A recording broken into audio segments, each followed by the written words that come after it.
I spent 6 months building a treehouse for my stepdaughter. On her birthday, she screamed, "This is why everyone thinks you're creepy." Her mom laughed. The next morning, I gave the treehouse to the orphanage down the road. Today, they're crying at my gate and my phone shows 54 missed calls. I dropped her phone into the trash and walked away without a word. No one moved. Not Claire, not Emma, not the 3 kids sitting cross-legged in the treehouse's second floor, watching a family implode through slats of reclaimed cedar. There was frosting on the window panes. Purple. Smudged from her hands when she smashed her cake against the glass and screamed, "This is why everyone thinks you're creepy." That was yesterday. She was 12. She said it with her whole chest, too. With that adolescent confidence that only grows in a vacuum of consequence. She waited for her mom to say something. But Claire just laughed. Actually laughed. Like it was a roast at a comedy show. Like I was some pathetic punchline. I built that treehouse from scratch. 6 months of Saturdays. My own blueprints. Salvaged wood from 3 counties. Refinished window frames from an abandoned bed and breakfast. Custom trapdoor. A working pulley system for snacks. A loft bed with blackout curtains and a constellation map carved into the ceiling. Emma said it was the coolest thing she ever saw when I showed her the plans.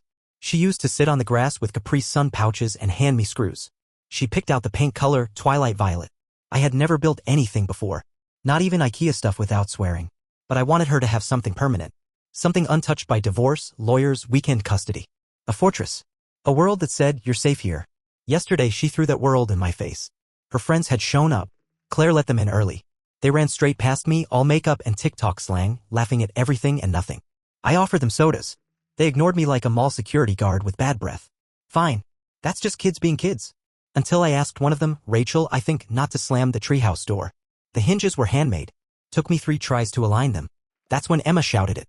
Right in front of everyone. "This is why everyone thinks you're creepy." Then the laughter. Not childlike. Not harmless. Turned into cruelty. Claire didn't stop it. Just covered her mouth like she was in church, stifling a giggle.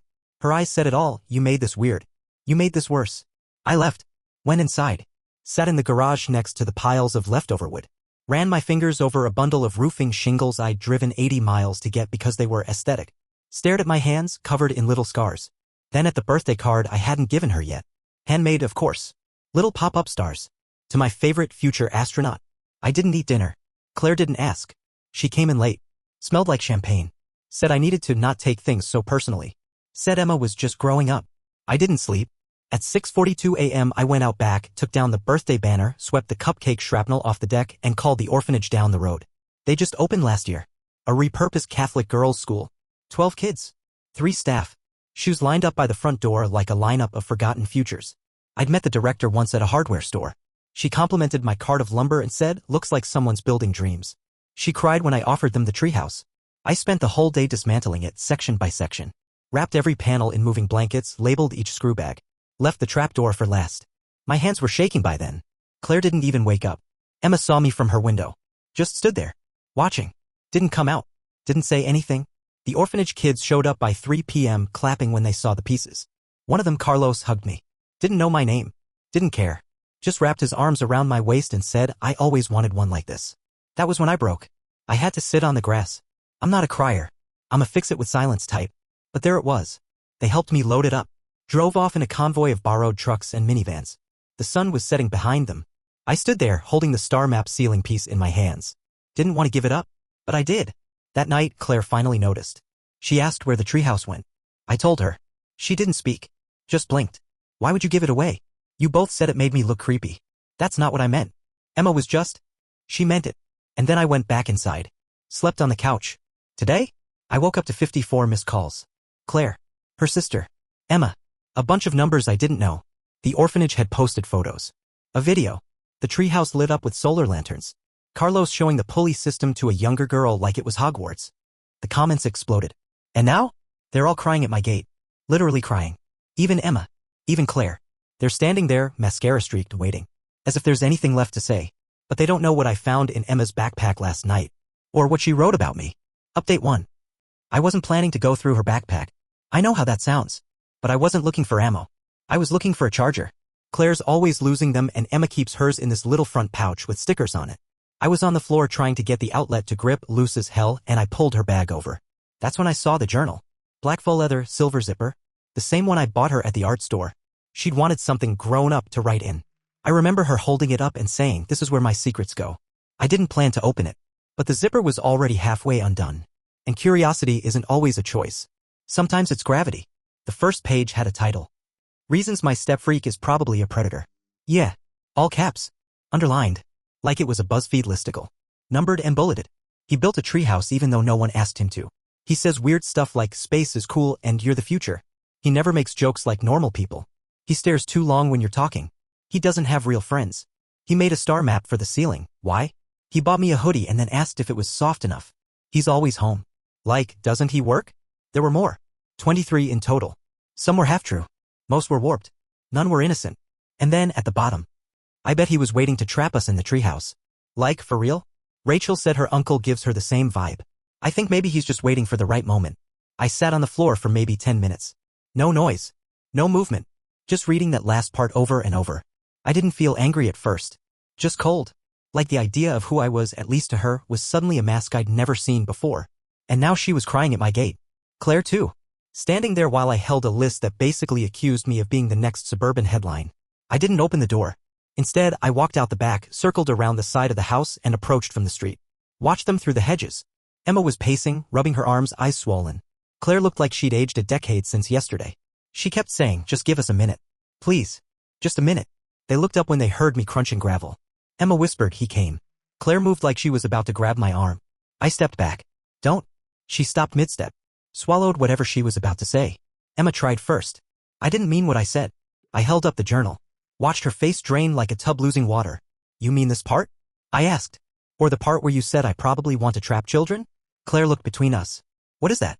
I tossed the journal at her feet. She flinched when it hit the dirt. I built the treehouse so she'd feel like she had a place in this world.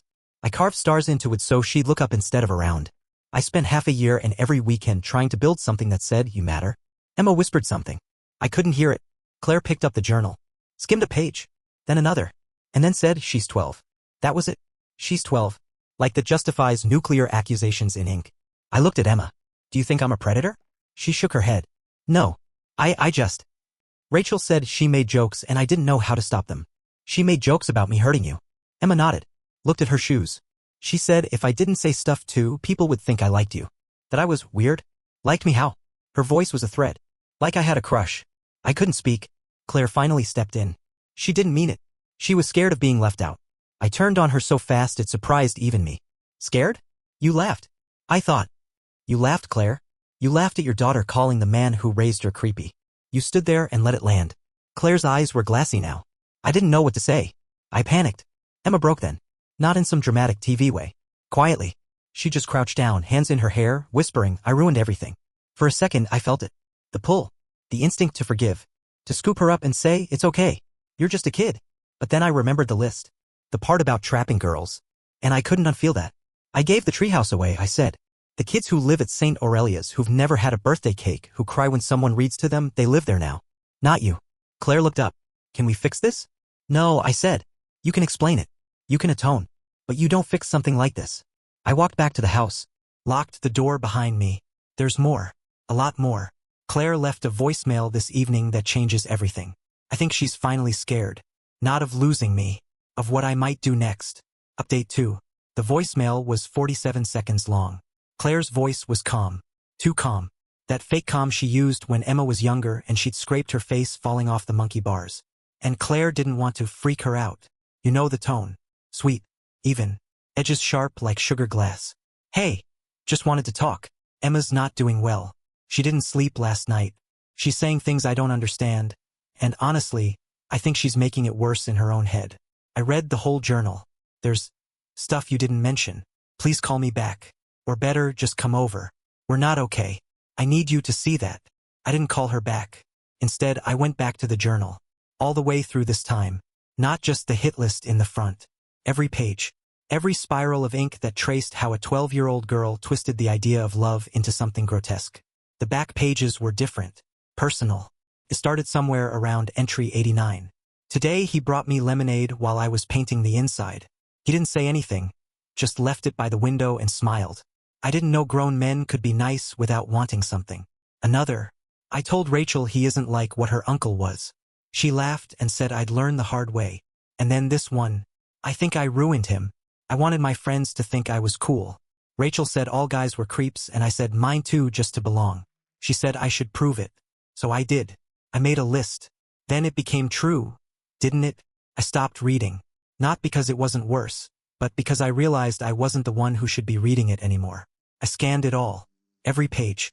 PDF'd it. Sent it to myself. Then I printed one copy and walked it over to Claire's house in an envelope labeled, "Read before you talk to me again." I left it on the porch. Knocked. Walked away. She didn't follow me this time. But later that night, she texted, "You're right. I let her drown." And I laughed while she sank. It wasn't enough. Nothing ever will be. But it was the first real sentence she's ever said to me. That should be where this ends, right? It's not. Not even close. Because the orphanage called me today. I thought it'd be Carlos or one of the younger kids, wanting to show me how they hung up the glow-in-the-dark stars or made the ladder safer with pool noodles. It wasn't. It was the director, Ms. Hathaway. Her voice? Shaky. Hollow. Scared in a way that instantly put me into a kind of survival mode haze. "We had visitors today," she said. I already knew. Emma and Claire? No. A man. With a badge. That snapped me cold. A detective. Said he was following up on a mandatory report.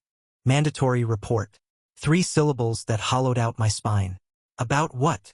I asked. He wouldn't say. Just asked questions about the treehouse. If we knew where it came from. Who donated it. Who built it. If the children were alone in it. Couldn't breathe. What did you tell him? The truth. That you donated it. That the kids love it. That it's safe. And he said it was routine. But he took photos. Of the carvings. The trapdoor. Everything. I hung up without saying goodbye. The cold I felt holding Emma's journal? This was a deeper cold. The kind that seeps into your bones. That clings. I stared at the ceiling for an hour. Then I did what no one ever thinks they'll do. I dialed my lawyer. A friend of my brother's. Civil stuff mostly. But she knew enough to tell me what mattered. Don't say anything to the family. Not yet. Not until you know what the report says. What kind of report could they even file? I asked. If a child's journal contains anything that could be interpreted as grooming language, or if a parent spins it the right way. She's not even my kid. Exactly. They can make it whatever they want. Weaponize your kindness. Rewrite intentions. Twist wood into bars. So I waited. 2 more days passed. No visit. No call. Then today, the mail came. A letter. No stamp. Hand-delivered. Folded once. My name written in slanted cursive that felt like a ghost of someone I used to trust. It was from Claire. 3 sentences. They're saying you groomed her. I told them it was just a misunderstanding. But now I'm not sure. That last line cracked something open. Not just pain. Contempt. I stood outside for a long time. Just staring at my lawn. My tool shed. The empty patch where the treehouse used to be. Then I opened my laptop and uploaded the journal. Every page. Every entry. To the cloud. With a note at the top. For the police. If you come for me, read this first. Don't listen to her voice before you read the one she buried. It's all there now. Because if I go down, I'm dragging the whole lie into the light. Update 3. There's a white van idling outside my house. Unmarked. Engine running. No decals, no logos. Just a man in the driver's seat who hasn't blinked since I looked through the blinds 12 minutes ago. I haven't called anyone yet. Mostly because I don't know what to say. Hi, there's a ghost van outside and I think my 12-year-old stepdaughter accidentally unleashed a storm of guilt and investigation? Let me back up. It started this morning. I hadn't slept. Too many browser tabs open in my head. False allegations, how long to be investigated, mandatory reporter retaliation. My inbox had 2 unread messages from Ms. Hathaway. Subject line of 1, update detective. The email said he came back.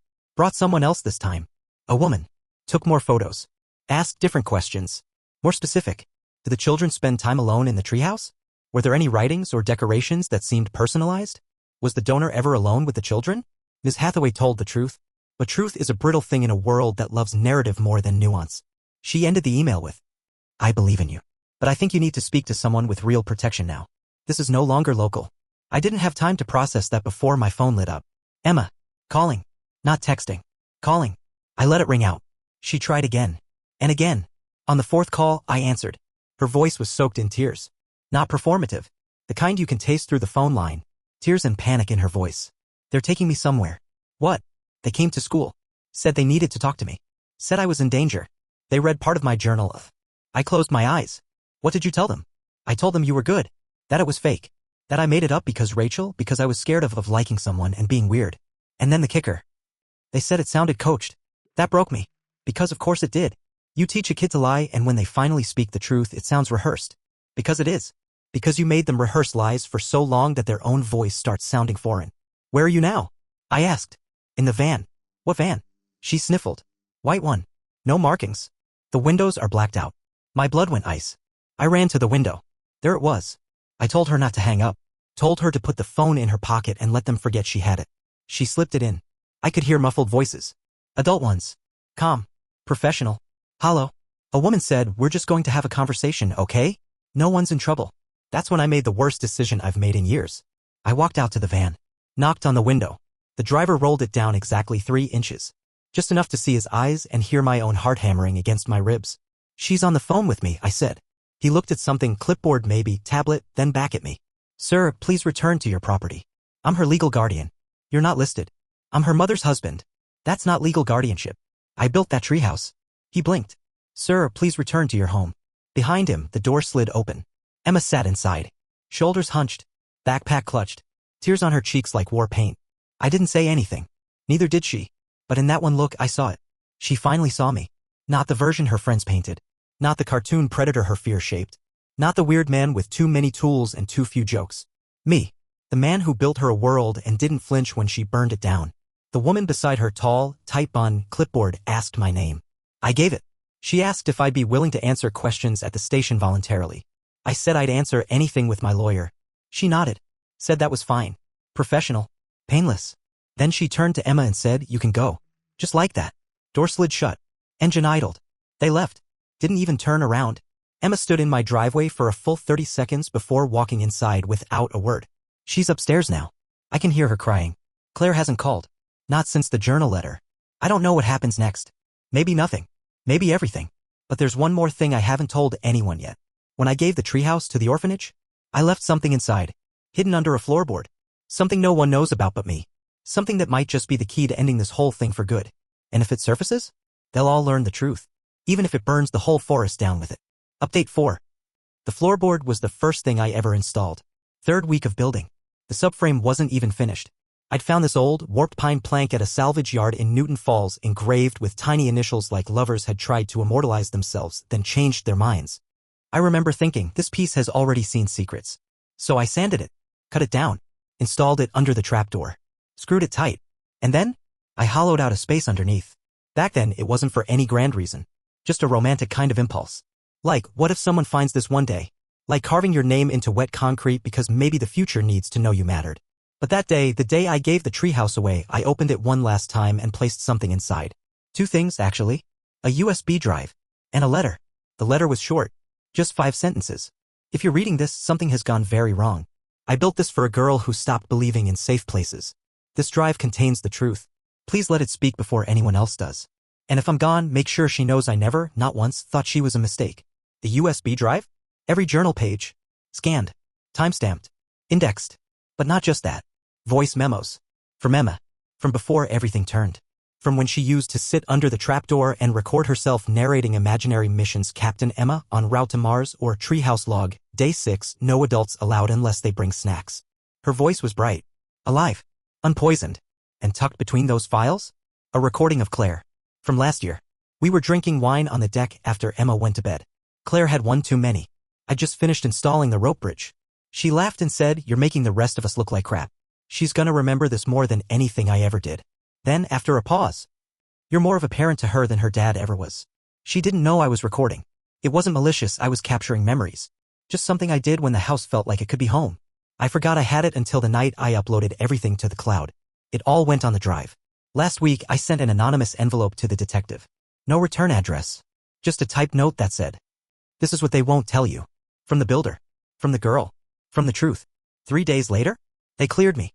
No charges. No investigation. No follow-up. Official word, allegations could not be substantiated. No credible risk identified.